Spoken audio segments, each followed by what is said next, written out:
ჩვენ საკმაოდ ბევრნი ვართ საიმისოთ, რომ პატარა ხმაურმაც შეიძლება გამოიწვიოს დიდი ხმაური. პატარა ერთმანეთთან გადალაპარაკებამ, ამიტომ ძალიან გთხოვთ, რომ ცოტა ხნით თავი შეიკავოთ. ესე იგი, ჩვენ ხო იმისთვის მოვედით, რომ აქ ერთად რაღაცაზე ვისაუბროთ და კერძო საუბრები ჩემო ხუთში არ გამოვა. კერძო საუბრები ეზოში. რომელი ნაძვის ძირშიც გინდათ, იქ დასხედით და ვისაუბრეთ. გუშინდელ დღეს ერქვა და დღესაც ეგრე ქვია გუშინდელ დღეს მიტევების კვირა. სხვაგვარად ეწოდება ადამისა და ევას 64-დან განდევნის კვირა, განდევნის დღე. ახლა ჩვენ ყველა ვიცით, უმეტესობა მაინც ყოველ შემთხვევაში ადამი და ევა ვინც იყვნენ, არა? პირველი ადამიანები, ადამი და ევა. ამ პირველ ადამიანებს, რომლებიც ღმერთმა 64-ში დაასახლა, მისცა ასეთი მცნება. ჩვენმა საყვარელმა ბარბარემ ჩვენ დაგვებედა, ესე იგი, რომ ბარბარე გვიხატავდეს დაფაზე რაღაცას. აქამდე სხვა ბარბარე გვიხატავდა, ახლა სხვა ბარბარე გვიხატავს. ამის შემდეგაც ალბათ ეგრე გაგრძელდება. აი, ორი ხე დაგვიხატა. 64-ში იყო ეს ორი კი არა, ბევრი ხე იყო, მაგრამ ღვთის მცნება ამ ორ ხეს უკავშირდებოდა. და ეს დღეს ჩვენთანაც კავშირში, ეს მარტო სადღაც კი არ იყო როდისღაც. ეს მცნება ჩვენც გვაქვს დღეს და როგორ ახლა ამას შევხედავთ. ერთი იყო ხე სიცოცხლისა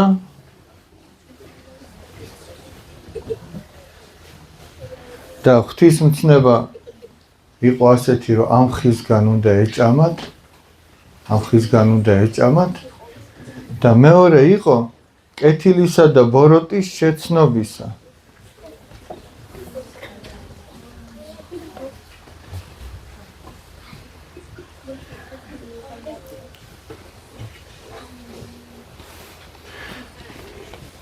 რომლისგანაც არ უნდა ეჭამათ. სხვა ყველა დანარჩენი ხილი შეეძლოთ რომ ეჭამათ, შეეძლოთ, გინდა შეჭამდნენ, გინდა არ შეჭამდნენ. ცნება იყო რომ ამისგან უეჭველად უნდა ეჭამათ, იმიტომ რომ ეს სიცოცხლის ხე იყო და ისინი ცოცხლები უნდა ყოფილიყვნენ და კეთილისა და ბოროტის ხისგან არ უნდა ეჭამათ. მაგრამ მოხდა ისე რომ როდესაც ევა მარტო იყო, მარტო რას ნიშნავს? როდის მიდის ეშმაკი მასთან? როდის ეს ძალიან მნიშვნელოვანი ამბავია. როდესაც ევა ფიქრობს, რომ მე ამ შეკითხვაზე პასუხის გაცემა დამოუკიდებლად შემიძლია ადამის გარეშე. თან 64-ში საუბარი ესე არ მიდიოდა, როგორც ახლა ჩვენ ვლაპარაკობთ ერთმანეთთან. აზრებით მიდიოდა საუბარი, აზრები. ანუ ევას ფაქტიურად თავში აზრი მოუვიდა.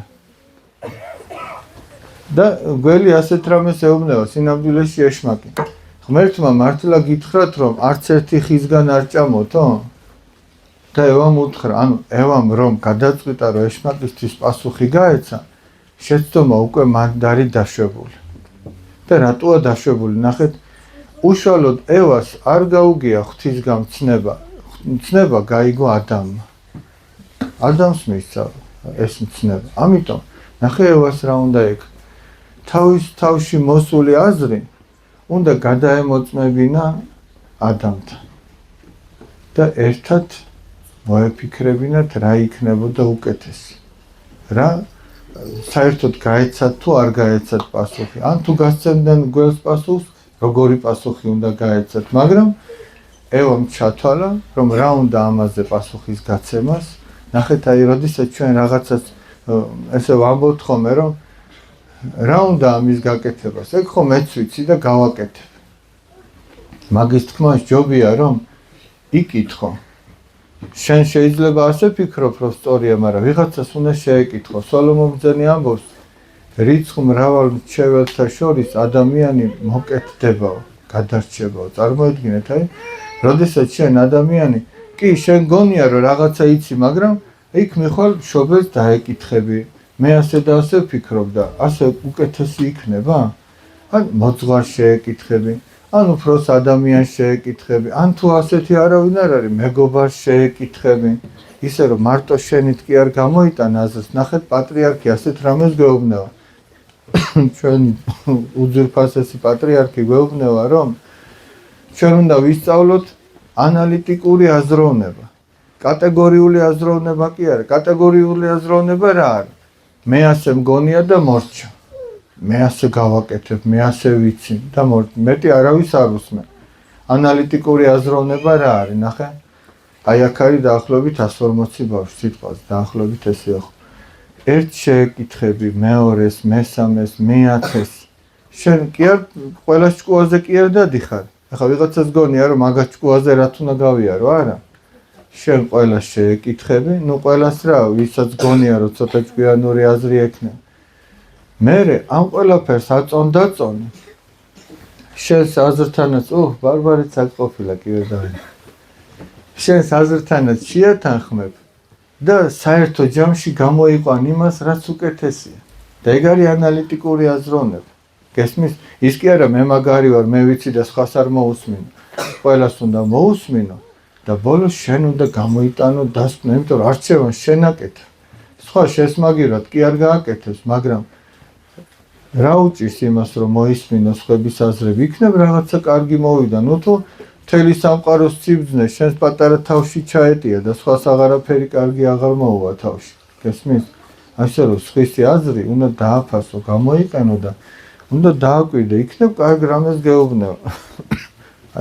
ევა რომ მისულიყო ადამთან, ამ საფრთხისგან უფრო იოლად გადარჩეოდნენ, მაგრამ მოხდა ის, რაც მოხდა. ევამ უთხრა ასეთი პასუხი, არაო, ყველა ხისგან არ გვაქვს აკრძალული ჭამა, მხოლოდ კეთილისა და ბოროტის ხისგანო, ასე გითხრაო, არ ჭამოთო, არც გაეკაროთ. თორე მოკვდებით. და ეშმაკმა უთხრა, არ მოკვდებით. არამედო ღმერთმა იცისო, რომ მაგას თუ შეჭამთ, ღმერთებივით კეთილისა და ბოროტის შემცნობელი გახდებით. ანუ ფაქტიურად ეს უთხრა, რომ განიღმრთობით და ადამა და ევა მიცოდნენ, რომ უნდა განღრთობილიყვნენ. მაგრამ ახლა ადამა და ევა მოინდომეს განღრთობა ოღონდ ღვთისმცნების დარღვევით. დღესაც ეგ ჭირს ადამიანს. აი ზოგჯერ და ხშირად ადამიანს უნდა რომ ბედნიერი იყოს, მაგრამ ღმერთის მცნებების გვერდის ავლით და ეს შეუძლებელია, ეს არ მოხდა. როგორც აქ არ მოხდა და ევამ გაიწოდა ხელი, მოეწონა უკვე სხვაგვარად შეხედა, ნებით შეხედა, მოეწონა, მოწყვიტა, შეჭამა და დაეცა ცოდით თავის მეუღლესაც ადამსაც გაუწოდა, ადამაც შეჭამა და ორივე აღმოაჩინეს რომ შიშვლები იყვნენ, ანუ განეძარცვათ ის მადლის სამოსელი, რაც მათ იფარავდა, რაც მათ იცავდა. ეხლა დადგა ღმერთის გამოცხადების დრო და ადამი და ევა იმალებიან. იმალებიან რას ნიშნავს? აი ზოგჯერ ადამიანს რაღაცა რომ შეეშლება, ცუდად გააკეთებს და ცდილობს რომ საკუთარ სინდის დაემალოს, სინდისთან თავი გაიმართლოს და ეგეთი რამე შეუძლებელია, არ მოხდება ეგეთი რამე, რომ სინდისმა ესე ტყუილად თავზე ხელი გადაგისვას და გაგამართლოს რაღაცაში. ადამსა და ევას ეშინია და იმალებიან, ღმერთი მოდის. ესე რო ვთქვათ, ადამიანური გამოთქმები მიესადაგება ხოლმე ხა ღმერთს, ანთროპომორფული გამოთქმა ქვია, რომ ადამიანურ თვისებებს მიაწერე ღმერთს. თორე ღმერთი ყველგან არის, სად მოვიდა ღმერთი, ან სად იყო წასული ღმერთი, რომელიც ყველგან არის, არა? და ადამს ეკითხება, ადამ, სად ახარ? რატო ეკითხება იცი ადამს? აი წარმოიდგინეთ ახლა, რომ დაუშვათ ოჯახში მამას აქვს რაღაცა საყვარელი ფინჯანი, რომელიც მარტო იმ ფინჯნით თავს ჩაის თუ წყალს თუ რაღაცა უყვარს ისე, ისე კი არ არის, რომ სხვას არ ეკარება. სხვებითაც დალევს, მაგრამ ამითი განსაკუთრებულად უყვარს. დაუშვათ შენ რა ქვია ვაჟკაცო? დაუშვათ გურიკა, ესე იგი გურიკას გაუტყდა ეს ფინჯანი. ეხლა და გაუტყდა და ეს ნამტვრევები სადღაც შეყარა, აი პიანინოს ქვეშ შეყარა, ხო ხედავთ ცოტა თავი რო ვიცანს. პიანინოს ქვეშ შეყარა ეს ნამტვრევები და ფიქრობს ეხლა რომ გადარჩება. არაფერი არ მოელოდება, არა და ეხლა მამარის მამაც ხო ყოფილა გურიკას ხელა, ეხლა ჩვენ ხელა ხო ყოფილა. შეიძლება იმასაც თავის დროზე რამე გაუტყდა და ეგეთი რაღაც გააკეთა. ყველას მოსდის რაღაც. მამამ იცის რომ გურიკას ეგ გაუტყდა. მოვიდა სახლში და ეხლა ნახე რა ხდება. პირდაპირ რომ მივიდეს და უთხრას. შეიძლება გურიკამ უცბად თავის მართლება დაიწყოს, არამე არ გამიკეთებია, საერთოდ არ ვიცი და ასე შემდეგ, მაგრამ მამას უნდა რომ შვილს ასწავლოს ღირსეული საქციელები და ეს სინანულიც და აღიარებაც ეს ღირსეული კაცის საქციელია, რომ თქვას ვაშკაცურად ეს მე დავაშავ. შენ დედმამიშვილები გყავს? რა ქვია? დემეტრე? ხო გახსოვს? აბა გაიხსნა. ბარბარე, კიდე ერთი ბარბარე. თავშოთ მოხდა ისე რომ მამა მოვიდა და ეუბნება გურიკა შვილო გაიქეცი ერთი წყალი მომიტანე. იცის რომ გურიკა უნდა მოუტანოს იმ ფინჯნით, იმიტომ რომ სულ იმით მოაქვს. ადგა გურიკა და სხვა ფინჯნით მიუტანა წყალი. და მამა რო ეკითხებოდეს ამითი რატო მომიტანე შვილო, ხო იცი რომელი ფინჯანიც მიყვარს, რატო ეკითხება მამა? იმიტომ რომ გურიკამ თქვას რომ მე გამიტყდა მამიკო ეგ შენი საყვარელი ფინჯანი თქვას და თვითონაც დაისვენოს, ხო ნერვიულობს ეხლა. არ ნერვიულობს, ან ეხლა გაიგებენ რომ მე გავტეხე, ან ეხლა და მამა აძლევს საშუალებას რომ აღიარე შენი შეცდომა, რა მოხდა მე ფინჯანი გაგიტყდა. და გურიკამ რო თქვას არ ვიცი სად არის ეს ფინჯანი, მე მგონი გატყდა. და რა იცი რომ გატყდა, შენ ხო არ გაგიტყდა, რო გკითხოს მამა. არა, აი ბაბიმ ხელი მიმაკვრევინა და გამატეხინა. თავის დასრო და აბრალოს. აი ესეთი რაღაცა მოხდა. მერტი ეკითხება ადამს, სადა ხარ, ანუ რა მდგომარეობაში ხარ, სულიერად სად უნდა იყე, როგორც ადამიანი, რა სიმაღლეზე და შენ თურმე სად დაცემულ ხარ, განა ღმერთმა არ იცის, მაგრამ ღმერთს უნდა რომ ადამმა ეს გააცნობიეროს, რომ მე ადამიანი ღვთისხატად და მსგავსად შექმნილი. რა დონეზე დავეცი, რომ გველს დაუჯერეთ, ანუ ეშმაკს დაუჯერეთ, გესმით? ადამიანში უნდა მოხდეს ეს რომ გააცნობიეროს, მაგრამ ადამიანში ეს არ ხდება სამწუხაროდ. ადამი ამბობს რომ ღმერთს ეუბნება, შენ რომ დედაკაცი მომიყვანე, იმან მასწუნავ, როგორც შენ უთხარი, გახსოვს ბაბიმ გამატეხინაო, ხო გახსოვს? აი ესე ეუბნება. ეხლა ევას ეკითხება და ეხლა ბაბიმაც რო უთხრას, არა ჩემი ბრალი კი არ არის, აი ქათამა გამოირბინა და იმან გამატეხინა. სწორი იქნება? აი ევამაც ეგ უთხრა, გველმა მაცდუნა. ნუ ახლა გველს რაღაც ჭკუა მოეკითხებოდა, იმას აღარაფერი აღარ უთხრა ღმერთი. მაგრამ აქ საქმე რაშია, იცი? რატომ დატოვეს ადამა და ევამ 64, რატომ იქნენ ისინი გამოძევებული 64-დან? ერთი იმიტომ რომ შესწოდეს, მაგრამ ამით არ გამოიდევნებოდნენ 64-დან. მათ რო ეთქვათ რომ გვაპატიე უფალო. აი რომ არ შეინანეს თავისი ცოდვა, ამიტომ იქნენ გამოდევნილი. ეხლა მოდი სიმბოლურად ესე შევხედოთ. ხე სიცოცხლისა ერთი განმარტებით. ეს არის იგივე რასაც ჩვენ მამაო ჩვენოში ვამბობთ, პური ჩვენი არსობისა მომეთ ჩვენ დღეს. ანუ არსობის პური, არსებობის შემნარჩუნებელი პური და სიცოცხლის პური ერთი და იგივეა, არა შინაარსობრივად. ეს არის ზიარება. ანუ დღესაც ადამიანს აქვს მცნება, რომ ეზიაროს და ამითი განიღმრთოს. ამით მას მარადიული სიცოცხლე შეუნარჩუნდეს და უფალი პირდაპირ ამბობს სახარებაში რომ ვინცო ეზიარებაო ჩემს სისხლსა და ხორცს, მას თავის თავში აქვს საუკუნო სიცოცხლე. ანუ მარადიული სიცოცხლე. სიცოცხლე, რომელიც არასოდეს არ მთავრდება. ანუ ვინც ამბობს აღსარებას გულწრფელად, ვინც ხშირად ეზიარება, მას თავის თავში აქვს მარადიული სიცოცხლე, ამიტომ ქრისტიანი კი არ კვდება. ქრისტიანი გარდაიცვლება.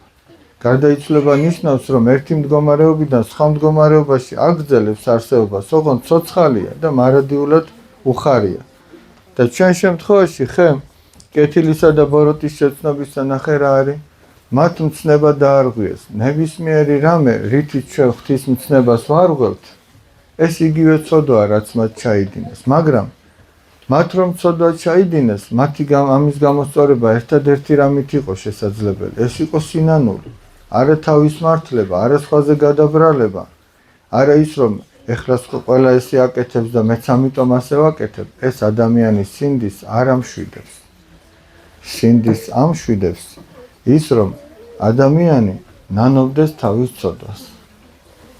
ერთი ორი კუპლეტი უნდა წაგიკითხოთ ამასთან დაკავშირებით. წაგიკითხოთ. ესეც ამას უკავშირდება დაახლოებით. იქნება ამითი ცოტა უფრო მეტი გავიქოთ.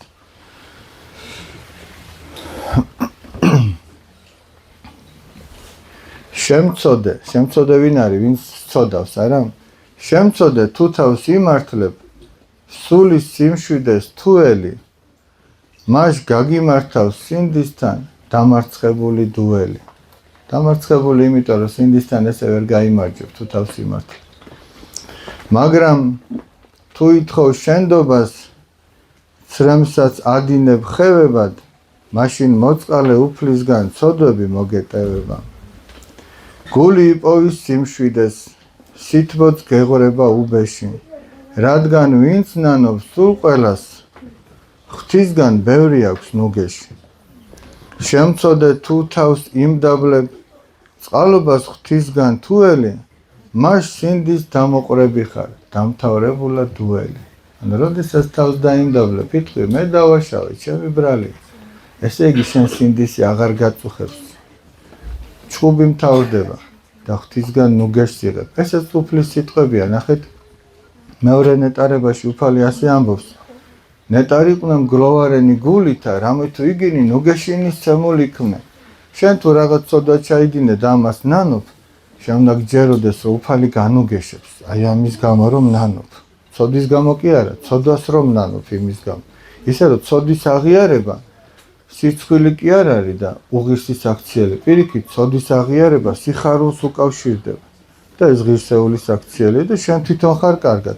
თუ არა, მოდი შევამოწმოთ, ესე იგი, აი ვინც ახსარებას არ ვამბობთ, ვინც ვწოდავთ და ამის გამო თავს ვიმართლებთ. ერთ ასეთ რაღაცას აღმოვაჩენთ. შეიძლება ყველას მართლაც მართალი კაცი ვეგონოთ, აი ესეთი წმინდა და პატიოსანი და კეთილი ადამიანი, მაგრამ ჩვენი გული ტანჯავდეს, გვეუბნეოდეს, რომ შენ ის არ ახარ, სხვებს რო გონი ხარ. გესმის და ბედნიერი არ ხარ. და ნახეთ ძველი აღთქმის სიბრძნე როგორ ამბობს. ვაი კაცისა მის, ანუ ვაი იმ კაცსო, რომლისა სახელი უფრო ის მისცა არს, ანუ ვისი სახელიც მასზე დიდიაო. აი დავუშვეთ ჩვენ რო ვთქვათ, რომ აი ვასო ესეთი კარგი კაცია. ვასო მართლაც კარგი კაცია, მაგრამ დავუშვეთ ვასოს რაღაცა აქვს ისეთი ჩადენილი, რომ აი დავუშვეთ მეგობარს უღალატა, ზურგი აქცია, რაღაცა მზაკრულად გააკეთა. რაღაცა თქვა, მაგრამ სულ რამეს ფიქრობდა მზაკრულად. ჩვენ კი ვამბობთ, რომ ასო კარგი კაცია, მაგრამ ამას გული აწუხებს. ესმით. გული აწუხებს, იმიტომ რომ სინდისი ტანჯავს. რომ შენ ის არ ახარ, რასაც შენზე ამბობენ. ეს სუტყუილია, რასაც გარეგნულად ხედავენ, გესმით? რაც შინაგანად ხარ, ის გაბედნიერებს. ისე რომ ჩვენ ყველას გვაქვს ბედნიერების შესაძლებლობა, მაგრამ ყველანი სინდის თუ დაუმოყრდებით მხოლოდ მასში. სხვა შემთხვევაში შეუძლებელი. სინდისი გამხელდეს და ბედნიერი იყო, ეგეთი რამე შეუძლებელი.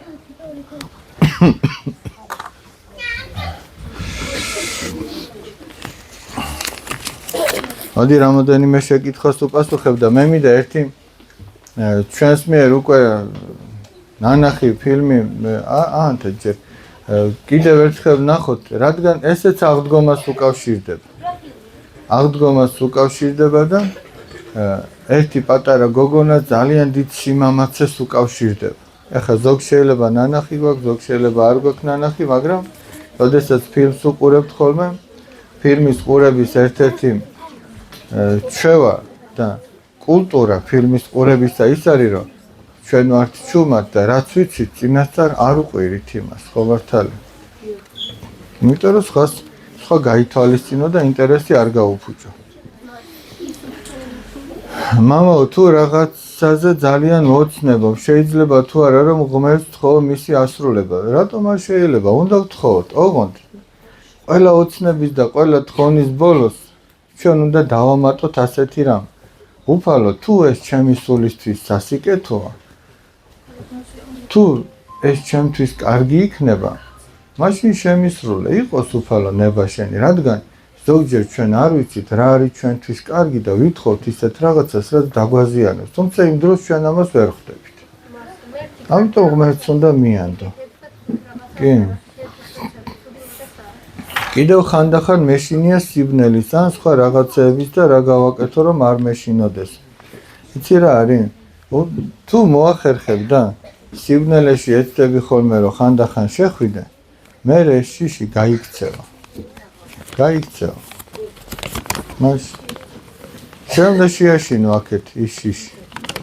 სიბნელეში რო შეხვალ ერთხელ ორჯერ როცა გეშინია.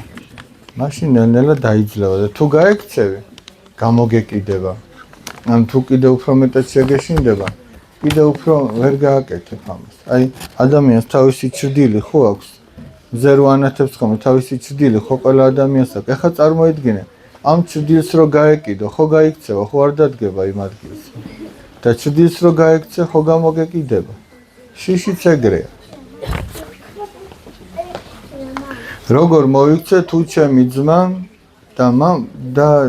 და ძმა მაბრაზებსო. როგორ უნდა მოექცე? აბა როგორ ფიქრობთ? როგორ უნდა მოექცე? ხო, თუ შეგიძლია უნდა მოუთმინო.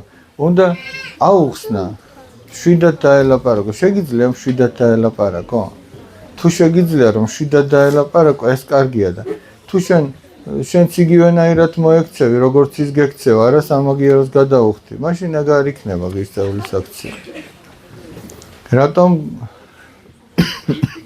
გეცოთ შავი სამოსი და როდის გაქვს დაბადების დღე? შავი სამოსი ეტყობა შეგნით ლოცვაზე? ეხლა ხო დიდი მარხვა დაიწყო და დიდ მარხვას შესაბამისი სამოსი აქვს. საკურთხევლის ფარდებიც ხო ნახეთ, კრეცაბმელი ქვია იმას, რომ შავები იყოს. სხვა დროს ცისფერი ფერის იყო, ხან წითელია. ეხლა შავია, სააღდგომო მარხვა დაიწყო და რაღაცა გარეგნულათაც იცვლება ბევრი რაღაც. საერთოდ მარხვა არის მე ასე მიმაჩნია, მარხვა არის ყველაზე უფრო დიდი მარხვა. სხვა მარხვებიც ხოა, 4 მარხვაა სულ აღდგომის, მარიამობის, პეტრე-პავლობის, ქრისტეშობის, მაგრამ სააღდგომო მარხვა არის ალბათ ყველაზე საუკეთესო პერიოდი მთელი წლის განმავლობაში. იმიტომ რომ აქ სულიერი ნუგეში მეტი აქვს ადამიანს. დაბადების დღე ზაფხულში მაქვს. შოკოლადებს დღეს დაგვირიგებთო?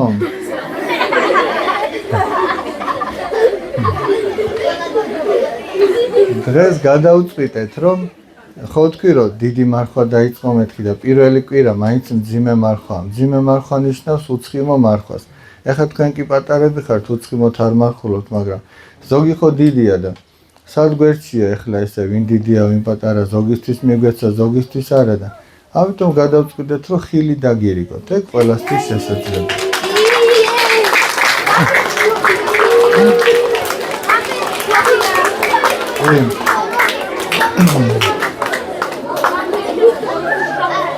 რამდენი წლის ხართო? მე ვარ 39 წლის. რომელ წელს დაიბადეთ და რომელ წელს მოხვედით აქ? აქ მოვედი 2014 წელს. ბოლოში რომ გოგო დგას რა ქვიაო, ძალიან ლამაზიაო და ბოლოში ბევრი ლამაზი გოგო დგას და რომელი გაინტერესებთ? აჰა, ინტრიგა.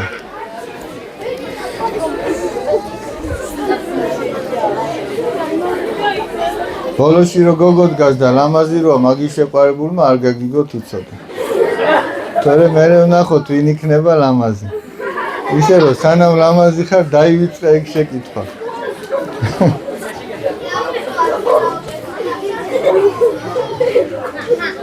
შეიძლება თუ არა ორი მამაო ერთათო. ორი კი არა, ბევრიც შეიძლება. რაც მეტია, მით უკეთეს.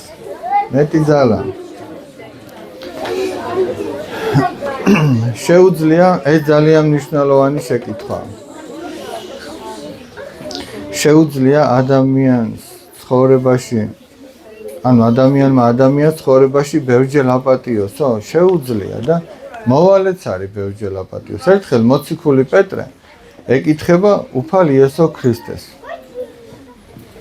რამდენჯერ ვაპატიო ჩემთან შემწოდესო? 7-ჯერო?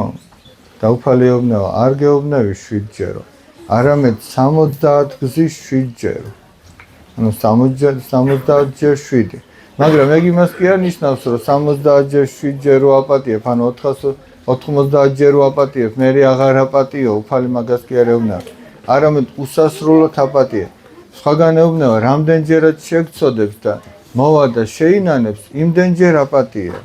და იმიტომ რომ ჩვენც უფალი ასე ვპატიობს, რამდენჯერაც დააშავ და მიხვალ და მაპატიეთ, გაპატიებს.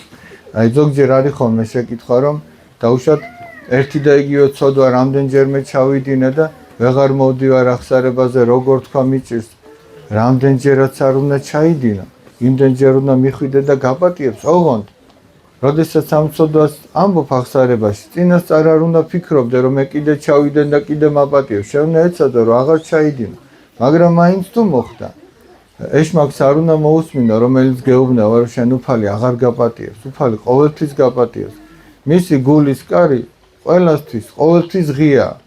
თავარი ადამიანმა ეს მოიფიქროს, რა? ყოვლად მოწყალე, აბა შეიძლება რომ ყოვლად მოწყალემ რამე არ გაპატიოს. და თან კარგია იესო და თან ყოვლად ძლიერია, ნახე, აქ ორი რამეა. თან ხო ყოვლად მოწყალეა, ანუ უნდა რომ გაპატიოს და თან ყოვლად ძლიერია, ასე რომ შეუძლია რომ გაპატიოს, გესმის?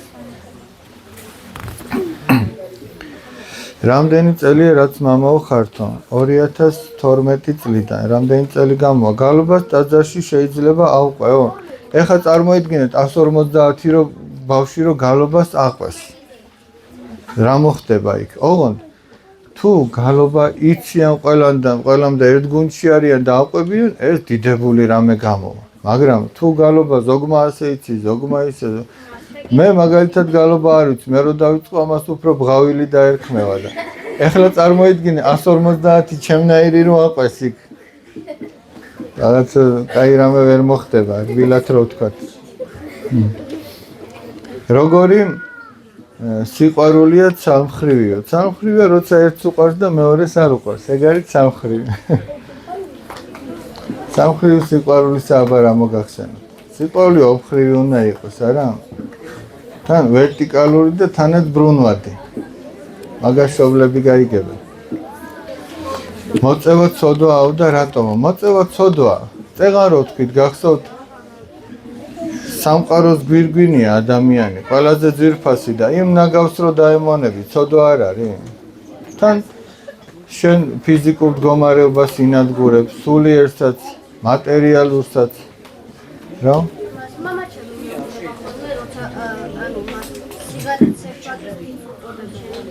ეშმაკის საქმეებსაც უწოდებენ, კი ბატონო. ერთ-ერთმა მოძღვარმა თქვა, რომ რო იცოდეო როგორი სიმყრალეაო ეგო. იქო, ესე იგი, როგორ ძულთო და ანგელოზები ვერ ჩერდებიანო, მაგას აღარ გააკეთებ. მაგრამ ნახეთ როგორი ამბავია, ეგ კი ცოდვაა, მაგრამ ამაზე დიდი ცოდვებიც არსებობს. ამპარტავნება, მრისხანება, განკითხვა, ესენი იცი რა ხელად ცოდვებია? სიგარეტი იმასთან ახლოსაც ვერ მივა. მაგრამ ეგ იმას არ ნიშნავს, რომ ადამიანმა სიგარეტი წიოს და თქვას, რომ აი მე თამდაბალი ვარ. არც ეგ არ გამოვა. ისე რომ რაც შეუძლია, ყველას თავისებური სულიერი ბრძოლა აქვს. ვიღაცას ეს მანკიერება აქვს, ეს ამას უნდა ებრძოლოს. ვიღაცას დავუშვათ, ბევრი ლაპარაკი უყვარს, ხაზე ჭორაობა უყვარს, ის ამას უნდა ებრძოლოს. ვიღაცა ძუნწია, ვიღაცა მრისხანია, ვიღაცა ზარმაცია და ყველას თავისი გასაჭირი აქვს. და როდესაც ადამიანი დაიწყებს თავის გამოსწორებას, იმას ხვებისთვის აღარ ეცლება.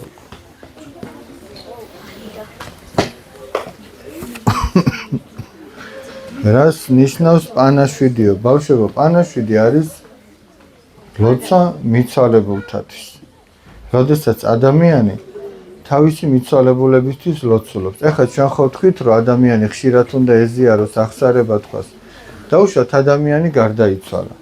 ვეღარც სიკეთეს გააკეთებს, ხო ვეღარ გააკეთებს გარდაცვლილი ადამიანი, არა? ვეღარც შენდობას ითხოვს ცოდვების გამო. ამიტომ ჩვენ თუ გვიყვარს ის ადამიანი, არა? მის მაგივრად სიკეთეს უნდა გავაკეთოთ. აი ვიღაცას დაეხმარო, დაუშვათ, მიხვედი და უთხარი, შენ რა გქვია? აი გიორგისთან მიხვედი და უთხარი.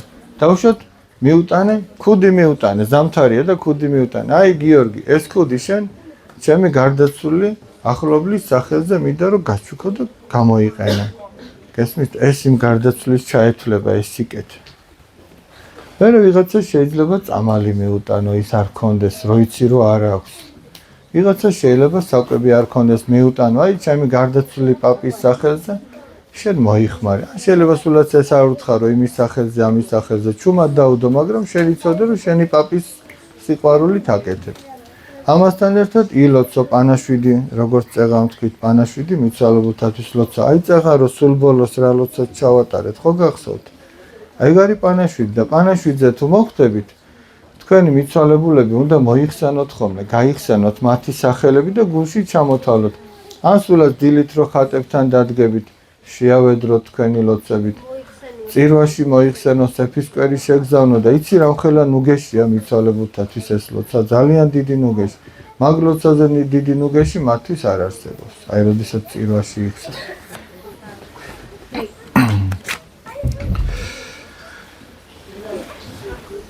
ილია მეორე ფერისცვალების ეკლესიაში ყოფილაო? ამ ფერისცვალების ეკლესიაში არ ყოფილა ბავშვებო. თუმცა ფერისცვალების ტაძრები ბევრია. აი მაგალითად სამთავროს დედათა მონასტერი ფერისცვალების სახელობისაა და იქ არაერთხელ ყოფილა პატრიარქი.